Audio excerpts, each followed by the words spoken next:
Hey everyone! Have you ever popped your car's hood only to discover that rats have been having a feast on your wires? Trust me, it's more common than you think, and it's incredibly frustrating.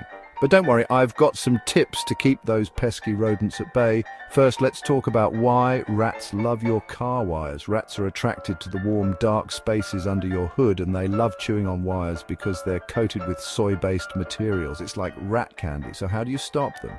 Step 1. Keep your parking area clean.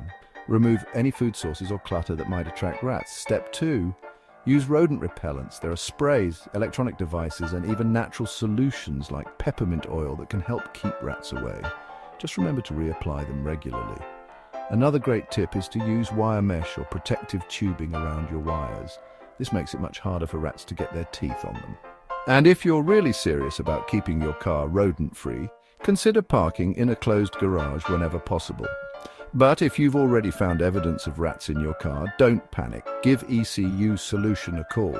They specialize in dealing with this exact problem and can help get your car back in top shape. That's it for today, folks. Keep these tips in mind and you'll have a much better chance of keeping your car safe from those nibbling nuisances. Thanks for watching and happy driving.